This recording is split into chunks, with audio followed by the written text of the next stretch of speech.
ಸಂಪೂರ್ಣವಾಗಿ ಮಾತಾಡಕ್ಕೆ ಹೋಗಿಲ್ಲ. ಇಲ್ಲಿ ನಾನು ಮಾಡಿದೆ ಅಂತ ಸರ್ಕಾರ ಸಣ್ಣ ಪುಟ್ಟ ಸಹಕಾರ ಕೊಟ್ಟಿದೆ. ಇವತ್ತು ತಮ್ಮ ಹಾಸ್ಪಿಟ್ಲು 3 ಕೋಟಿಗೆ ಟೆಂಡರ್ ಆಗಿದೆ, ಸುರಕ್ಷಾ ಬಿಲ್ಡರ್ಗೆ ಟೆಂಡರ್ ಆಗಿದೆ, ಅದು ಸಹ ಸದ್ಯದಲ್ಲಿ ಆಗುತ್ತೆ. ನಾನು ಶಾಸಕನಾದ ನಂತರ ತಮ್ಮ ಗ್ರಾಮದಲ್ಲ ಬಸ್ ಸ್ಟ್ಯಾಂಡ್ ಸಹ ಪೂಜೆ ಮಾಡಿದ್ದೀನಿ. ಬಸ್ ಸ್ಟ್ಯಾಂಡ್ ಕೆಲಸ ನಡೀತಾ ಇದೆ ಆಲ್ರೆಡಿ ಪ್ರೆಸೆಂಟು.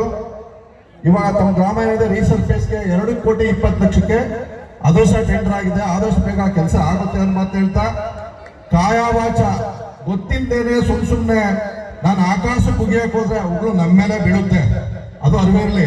ನಾನೊಬ್ಬ ಶಾಸಕನಾಗಿ ಆಪೋಸಿಷನ್ ಪಾರ್ಟಿ ಶಾಸಕನಾದ್ರೂ ಸಹ ವಿಧಾನಸೌಧದ ಕಡ್ತಂದ್ರೆ ತೆಗಿಸ್ ನೋಡಿ.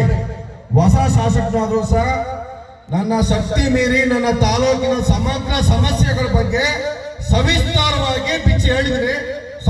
ಸಂಬಂಧಪಟ್ಟವ್ರಿಗೆ ಮನವರಿಕೆ ಮಾಡಿಕೊಟ್ಟಿದ್ರಿ. ಗೊತ್ತಿಲ್ಲ ಅಂದ್ರೆ ನೋಡ್ಕೊಳ್ಳಿ, ಕಡತಗಳು ನೋಡ್ಕೊಳ್ಳಿ. ನಾವೆಲ್ಲ ಸೋಕಿಗೋಸ್ಕರ ದುಡ್ಡು ಮಾಡಕ್ಕೋಸ್ಕರ ಹೋಗಿಲ್ಲ ಅಲ್ಲಿ.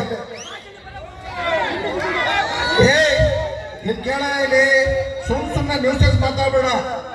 ಸುಮ್ಮನೆ ನ್ಯೂಸಸ್ ಮಾಡಕ್ ಬಂದಿದೀಯ ಇಲ್ಲಿ. ಬಾಚಳಿ ನೋಡಲ್ಲ, ಇಡೀ ತಾಲೂಕು ನೋಡಂಗ ಆಗಿದೆ. ಇಡೀ ತಾಲೂಕು ನೋಡಂಗ ಆಗಿದೆ. ಸುಮ್ಮನೆ ಏನೇನೋ ಬಂದ್ಬಿಟ್ಟಿಲ್ಲಿ. ಯಾವಾಗ ವೇದಿಕೆಗೆ ಬಂದ್ರು ಸಂಘರ್ಷ ಶುರು ಮಾಡೋದು, ಕಾಂಟ್ರವರ್ಸಿ ಶುರು ಮಾಡೋದು, ಇದು ಪೊಲಿಟಿಕಲ್